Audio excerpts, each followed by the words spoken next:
This is for Shlema for all Chaylim of Klal Yisrael. Just a short idea, Damon. As I've discussed on numerous occasions, the Torah tries to instill sensitivity, or tries to emphasize it over and over again.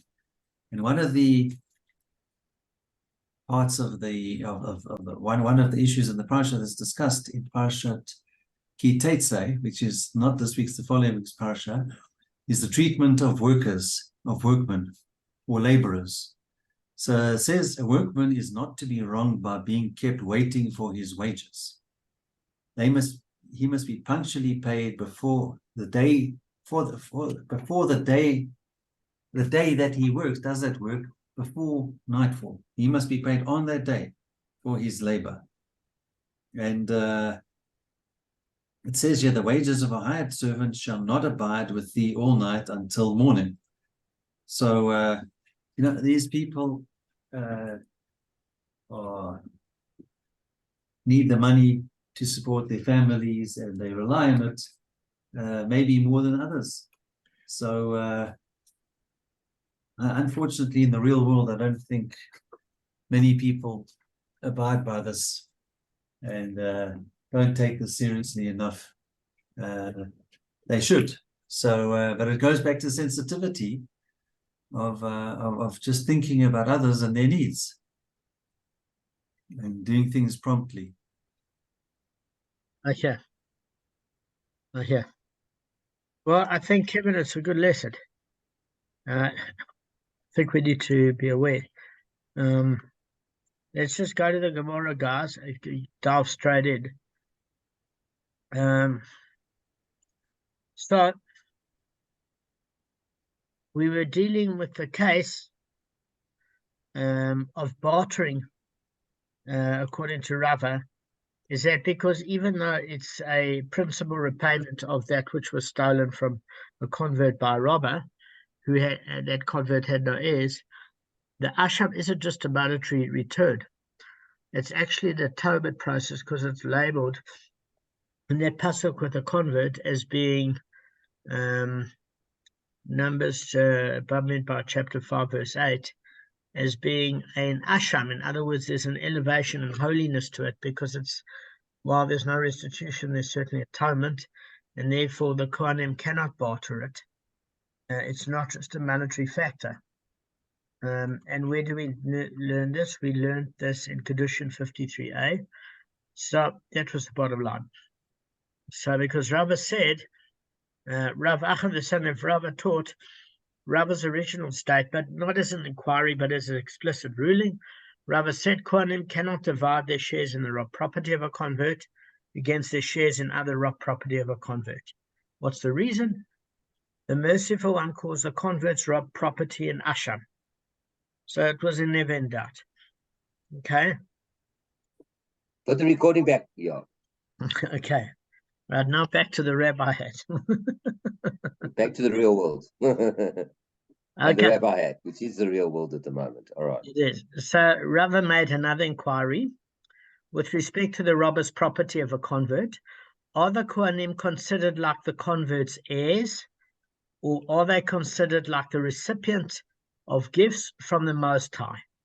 So what we're saying here, guys, is that there was the verse that was stated that the return property is for Hashem, for the Kohen, and Rava explained in the 109th daf before, if you remember, that when the robber confesses his guilt, Hashem acquires the property and awards it to the Kohanim.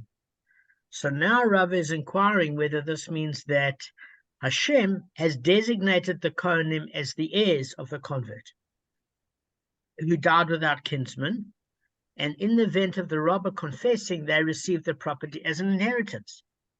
Or does it mean that when the robber confesses, the property comes due to the Most High, who has designated the Kohanim as being entitled to receive it as a priestly gift? So what I'm saying is one of two ways to see it. Either they consider as if they're inheritors or heirs, because the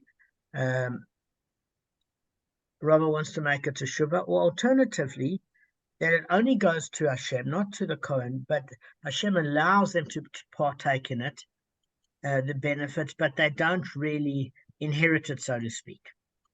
And maybe that's also an explanation as far as how bartering works. Also, but bartering cannot take place. They don't technically own it. It's a privilege for them. So the Gemara explains, okay, so you want to call it heirs of inheritance, or you want to call it recipients of a gift from the Most High. What's the practical difference whether the Kohanim are considered heirs or gift recipients? Now, Arthur, what do you think? What's the difference practically? You got a good cop on you. We're asking each of you. Don't worry, I'm not picking on you, Arthur. I'm picking on everybody. Yeah, I love that about you. But you started with the answer, which gives us an advantage because we're just going to copy his answer. But if he gets it right, he's a legend. You know that. I'll He's never a go. legend The regardless, question but was- then he's more of a legend. Yeah. Okay, Arthur, can Kevin ever go first? It takes pressure off you. Let him go. Let him go. Let him go. Okay, I might, Arthur. Okay, I'm gonna. So you're saying why is it better to what is there an advantage to be Yeah. called an heir as opposed to be called a gift recipient? Is that what you're saying? No, let me be more specific. I apologize if the question wasn't clear. There's two ways that the Kohanim can be seen, according to Rava. Number one, almost as inheritors or heirs of the convert's robbed property, because they eventually get it. That's one way to look at it. The other way to look at it is, are they considered recipients of the altar benefits from the Most High Hashem? Because obviously we are in physical bodies and we require food and hides, etc. And Hashem doesn't. So he finds the aroma pleasant. The aroma is not literally the aroma, but the sacrifice we make in order to dedicate ourselves to improve our character, as well as serve Hashem and mankind. So in other words, are the Kohanim, which way are they considered? Are they considered like recipients from gifts from Hashem, or do we see them as inheritors or heirs from the convert? And I see. so what's the Okay. practical difference? You don't even have to tell me why. I'm saying by logic, guys, what's the practical implication? And you can see where this might be going. Well, I can answer that. You can't be an inheritor because you're not related to them in the slightest. First of all, you have to be actually a That's member not- of the family. that is true. To inherit something in the air. Yeah. Okay. I guess that put you in there if they can, but most times it's somebody who's a family member. Okay, so what happens? So Arthur's bringing up, by the way, a great point on a side note, is that if they're not biological family, can they be considered inheritors? Basically, since the convert didn't have any heirs, what makes the Kohanim any more related to the convert? They're definitely not. So why should they be considered heirs? So Arthur's bringing up a good point. Because It's a very good point. I never thought. I've got other points, but I never thought of that one. That's yeah, I very think clever. it's excellent. Arthur, it's brilliant. What's your point, Gavin? I think it was Kevin next. So I've got points, but you can go, Kevin, if you want. Kevin? No, mine was going to be about the important. I mean, if someone is an heir, they're more chashuv, they're more important than someone just receiving a gift.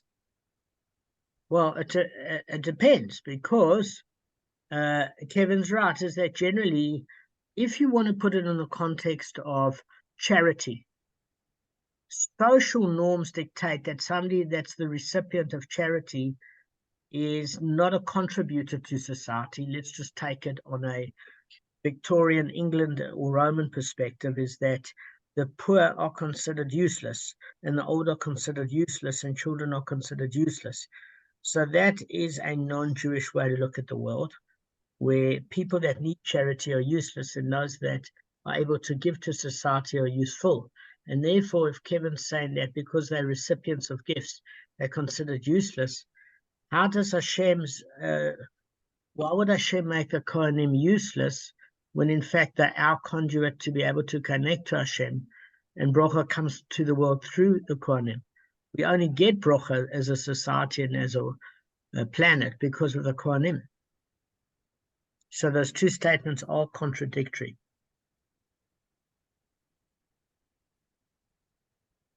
Because who are we receiving? Kev, have I lost you? Are you there? Because who are we receiving from? We all are recipients, Kevin, of Hashem's chesed, all of us. The only reason why I'm able to make any money or breathe, or even think, is because of Hashem's kindness. Moment to moment, a person can get a brain aneurysm, a tumor, they could get cognitive impairment, they could die, they could lose their money, the state could capture their money, it could be nationalized. So every chesed we have, we are all recipients of Hashem's kindness. So when we say we're recipients of the Most High, that is a high level, that the creator of the universe pays us attention enough to look after us. It's the highest level, not the lowest. Does that sound reasonable? Okay. Have you got any rebuttal to that? I'm listening. I am listening. No, because originally you didn't say the gift was from Hashem, and you said gifts. Then you said they're from Hashem. So then if it's from gift from Hashem, then it's obviously a higher degree. So originally, just let me. You didn't say gifts. You said just gifts, and you said heirs. Then no, a few minutes later you said gifts from because Hashem. The pasuk doesn't say it like that. It says for Hashem, for the Kohen. I said it in the right order because let me just share something with you a sec.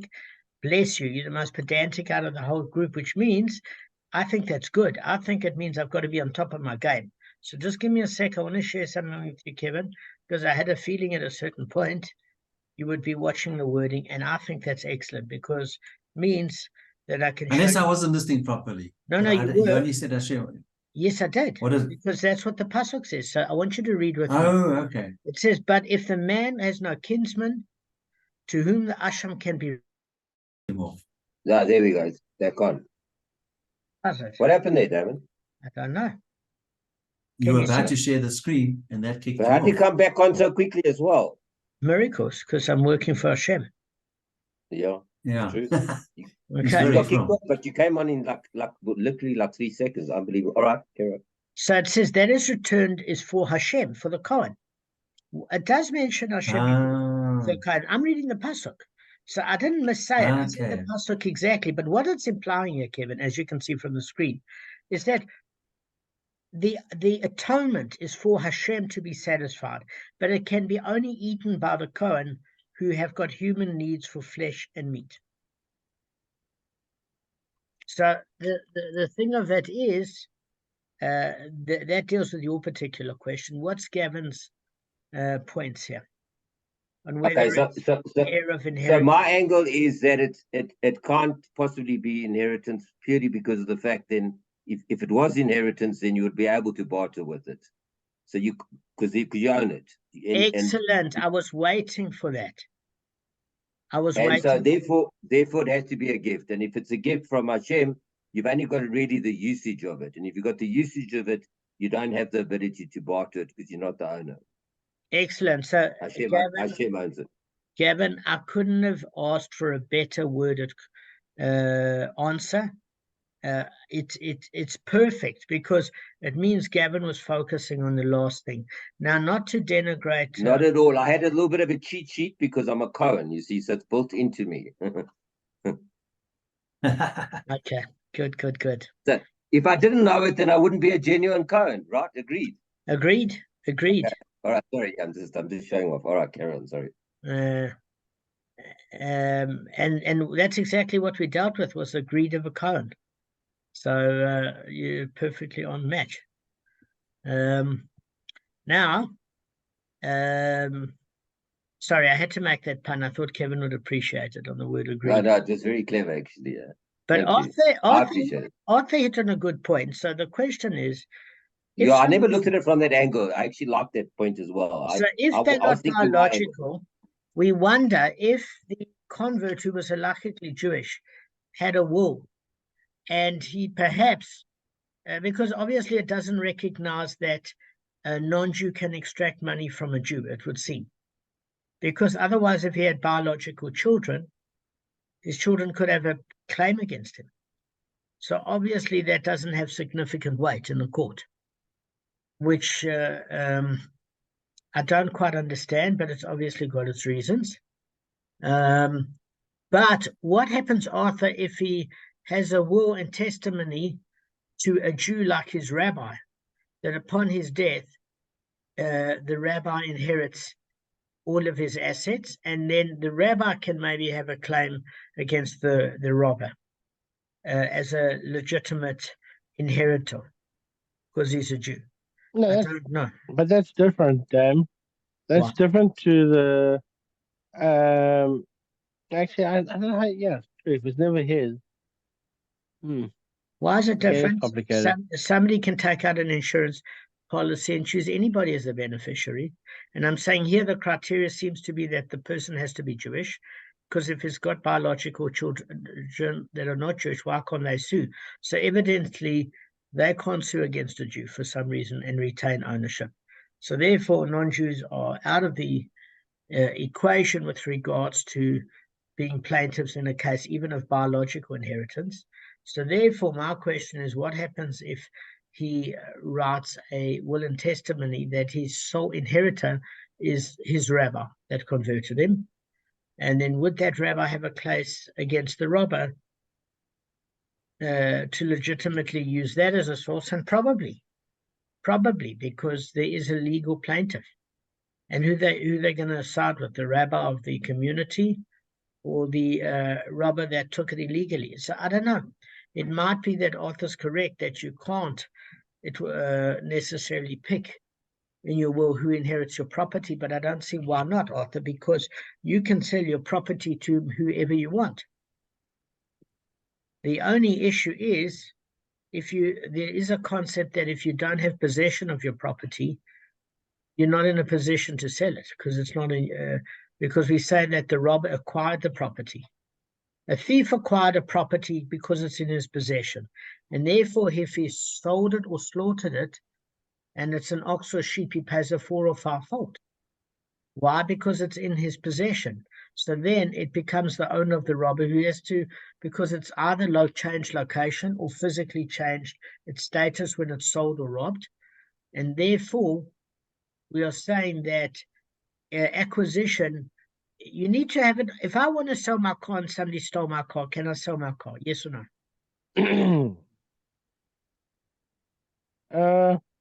No, Arthur, with what car? Somebody took the car. There's nothing to discuss. Somebody took the car. It has to be a Kenyan. No, it has to be there, Kevin. Yeah, it has to be there. Well, it has to make a Kenyan number also. Look, if two guys took the car from my garage and I want to sell the car, is there anything to sell? No, it's gone, Kevin. It's been stolen. Gone.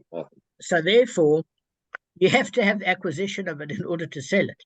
So maybe as far as a convert is concerned, or anybody, once it's stolen from them, that thing that was stolen, they can't sell because they don't have it in their possession.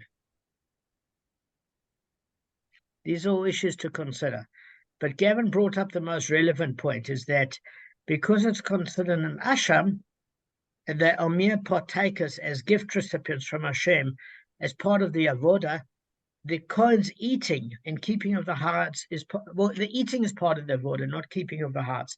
That's a benefit. Although the eating is a benefit too, it's not part of the avodah. All right, so let's just. What does keeping the hearts actually mean? Sorry, I've never actually asked you. What does it actually mean? That you know or not? Yeah, sure, I know. It's a pretty simple one, Gav. Today we go to Edgar's and Woolworths and we get jerseys and leather jackets. And in those days, you're talking about the skin. Is that the hard? The skin. You mean? Yeah, okay, I know that English word. Okay, so that's what you're talking about. But you say hard, and what's the other word you use? The meat. Hard and the meat. No, the meat, meat, hard, and something else. Wasn't there a second? No, there are two opinions. Is the meat and hide a benefit to the Kohanim? or is it part of the avoda, part of the service? So since the meat is a sacrificial part and the Kohen gets to partake of it, that part is part of the sacrificial service of the Kohen's partaking. It's actually part of the avoda, because the Holy Kohen eats it and does brochas over it. But over the heart, I'm not sure if it's part of the service itself. It's part of his acquisition, or not his acquisition, his certainly his benefit of being able to get use out of it. It's like a bonus. It's like Yeah. a bonus sort of thing. But anyway, Gavin's answer is correct in that you can't barter what's not technically yours if there's got an element of kedushin. You're very lucky to have been able to be allowed to keep it as a Kohen. Kevin, I think you and Arthur and Gavin, all of you have brought different vantage points. And I think even Kevin's vantage point with regards to how we see a recipient, somebody that needs to be given something, according to how the Torah does, are very different, because Kevin and I and Gavin and Arthur all grew up secular. So we've got a secular mentality and we've got a from mentality. So Kevin, your question actually brought out an issue that was worth discussing. So that was a nice dimension, Kev. Actually, it was pretty good. So, all right. So let's just give you two different issues of where it's going to have a practical difference. So, guys, firstly, it's relevant to a case where one robbed chametz from a convert, and the period of Pesach passed over it before he returned it to the Kohanim. Because the chametz obviously thus became prohibited for benefit, and hence it's worthless, guys, while in the robber's possession. You can never get use of it if you have chametz during Pesach. Afterwards, you can't use it. So the point of it is, so what happens if you give it to the Kohanim? Do you say that the Kohanim are considered the convert's heirs? And if you say that, then this chametz is what he inherited. Doesn't matter if it's useless. And the robber discharges his obligation by returning it to the Kohanim as is, despite the fact that it's presently worthless. Why? Because remember the Mishnah, guys, in 96b teaches that if one steals chametz and keeps it over Pesach, he may return it to the victim in its current worthless state. Why? Because the robber can say to the victim, behold, you're complaining that I took your chametz. Here's your chametz. What is yours is before you. Take it back as it is.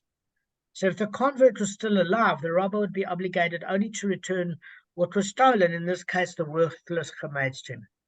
So it follows that if the Kohanim was seen as heirs that inherited the chametz, the robbed article from the convert, just like he would have to accept the chametz, the Kohen would receive the chametz after Pesach, but it would be worthless. You can never use it. So that's if they're seen as inheritors. But if you see that they are considered gift recipients, then the merciful one has told the robber to give a gift to the Kohanim in order to achieve atonement for his sins. And if he returns this prohibited chametz to the Kohanim, what has he given them? Guys, he's given them nothing. So if you go to somebody and you give them a bottle of Shevis Regal during Pesach, is that a gift you bring over to somebody at the Seder? No, because you can't have it for Pesach. You can't keep it till afterwards. So that's not considered a nice gift to give to somebody, a gift they cannot use. You see, it's a useless gift. You don't give an amputee running shoes. It's not nice.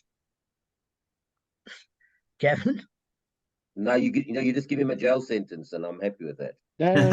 Damon, it is nice because I mean, you tell the amputee when you get your new bionic legs, you got shoes. Gavin, what did you interpret? What does a jail sentence have to do with it? No, it's our Blade Runner guy. Oh, that's no one got it. Okay. Sorry. No, okay. It was very natural. The Academy Awards, Kevin. Very heavily, yeah. Okay, but I'm saying for sure you don't give an amputee a shoe or gloves. No, absolutely not. Yeah. Okay, so the thing of it is an inappropriate gift you don't give. So if the Kohanim are receivers of gifts or gift recipients, the merciful one would not be happy if the robber gave a useless gift to the Kohanim. because he's given them nothing of value. It's considered like mere earth. So the only way for him to discharge his obligation is by paying the Kohanim the amount that the chametz was worth at the time of the theft. And that does make sense. Why? Because what is he trying to achieve with his atonement is to not get any financial benefit. So it's going to really cost him the money equivalent. And that's according to the Rambam. So if it's a gift recipient, if the chametz is worthless, he has to give the Shevis Regal bottle pre-chametz what it was worth in cash. If they're inheritors, he can surely just return the bottles of Shevis Regals, and they'd have to accept it, as with the convert, as with his inheritors, if he had Jewish children. Fine. So there's an opposing opinion to this. We learn in Gemara, and that it's such a surprise, okay, that there's an opposing opinion. Massive surprise. Yeah. So Rav Zera says as follows: even if you conclude and say that the Kohanim are considered gift recipients, we have no question about this matter of whether the robber may give them the chametz after Pesach. Surely he can discharge his obligation in that manner. Why? Because it's robbed property. This is the gift that the merciful one has told the robber to give the Kohanim. So according to Rav Zera's opinion, he's basically saying, he's contending that even if the Kohanim are considered gift recipients, the robber is not required to give them anything of value, because the Torah commands only that his gift to the Kohanim consists of the robbed property that he would have to return to the convert himself if he was alive. Okay? So whether that property is worth something as chametz pre-Pesach or worthless after chametz because the Jewish thief kept it, he can say to the Kohanim, same as he could say to the convert, listen, this is what I stole from you. It's back. Does that make sense? Rav Zera does make sense also, by the way. It actually does. So then we're back to the same question. That is, well, then what is the practical difference? So Rav Zera said, rather we actually have to make an inquiry whether the Kohanim are the converts' heirs or if they're gift recipients regarding a case where 10 animals that were a convert's robbed property fell to a Kohen. Is he not obligated to separate the animal type from them or not? Okay, so what we are saying is here is that when you inherit $1 million, Kevin, how much do you owe to tzedakah? 100,000. Exactly. So if they're considered inheritors, whatever they get from the robber, they have to give 10% away. That's the issue. If they're considered as if you gave somebody a gift, not an inheritance, but a gift, that is Meiser free. That's Meiser free. Can you see, Kev? Say again? I'm saying even for a cat, it's Meiser free. Yes, they're very good, exactly. Okay, so we're saying that if it's an inheritance, you have to give your 10% Meiser. However, if you get it as a gift for Shabbos, you don't have to split that 10%. You can use it. You can use it. So that's where the difference makes. If they're gift recipients, they don't have to give away a tenth of what they get in robbed property, Arthur, because they're not considered inheritors. Heirs have to, obviously, it's taxable to tzedakah. So, where do we get this from? Vayikra, Leviticus chapter 27, verse 32 to 33. And that commands the tithing of one's newborn cattle, sheep and goats. So the animals are gathered in a pen and it's open large enough for only one animal at a time to exit, right? And Arthur, what happens is the owner counts them as they leave. 1, 2, 3. As they leave, he marks them with a pen, a red dye, actually. And every 10th one he marks, and that one gets brought to Jerusalem to the temple to be offered as sacrifices, because it's every 10th animal within newborn cattle. Well, it's actually and their meat can be eaten. The rest of them, their meat can be eaten by the owners and the guests, etc. So what we are saying is here, that determines it. Are the Kohanim considered the convert's heirs? And the master said in a Mishnah, if heirs acquired animals in their estate, they are obligated to separate the animal tithe from them. Or perhaps the Kohanim are considered gift recipients, and we learned in a Mishnah that one who buys untithed animals and one who was given untithed animals as a gift is exempt from the animal tithe. So what is the status of a Kohen who's received 10 animals that have been robbed by a convert? Is he required to tithe them or not? Okay. So the Mishnah teaches that although one who buys animals or receives them as a gift is exempt from tithing them, one who inherits animals is required to tithe them. So if the Kohanim are considered the convert's heirs, then a Kohen who receives 10 animals that were robbed from a convert is required to separate the animal tithe from them. Okay, so we're going to see what the status is, and we're only going to get to this. Let's just see how much time we got left. We've got a bit of time. Okay, we've got a bit of time. So, what does it say? The Gemara resolves the inquiry. Come learn a proof from the following brisa.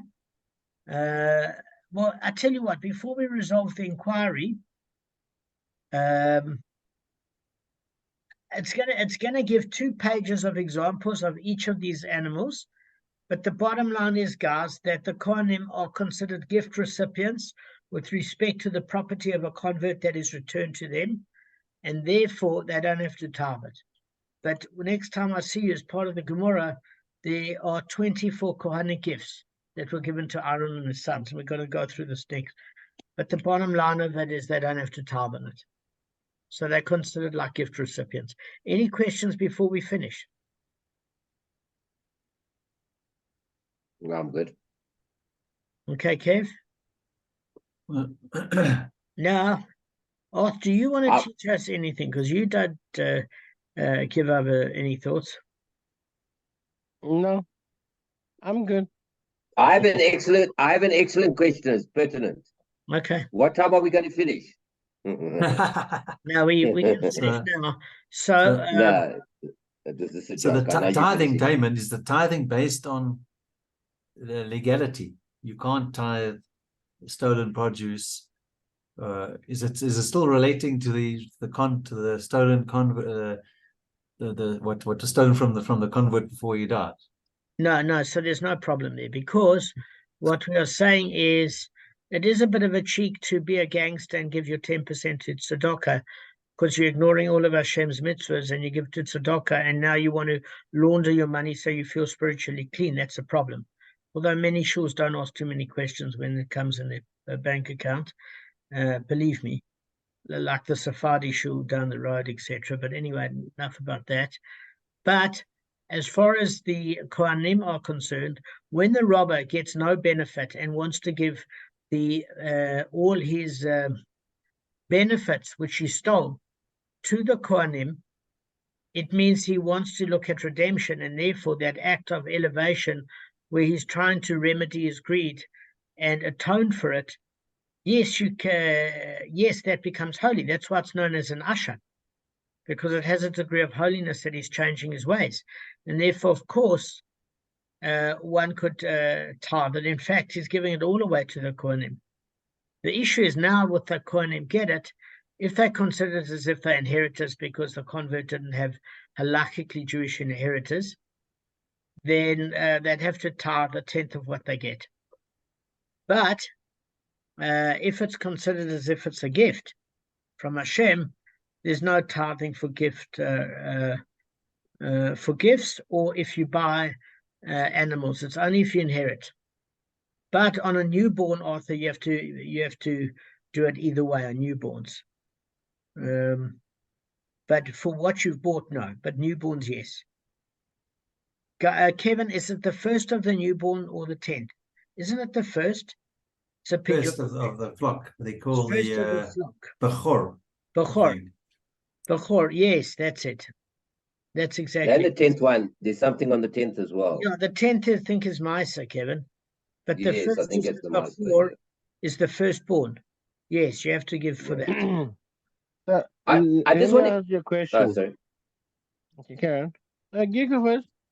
No, I just wanted to make a comment. So this is kind of a loophole a little bit for a family, because while the parents are alive, they can just gift all their money to their kids. You know, especially as they get older, as opposed to leaving it as inheritance, so they don't have to pay the 10% in theory.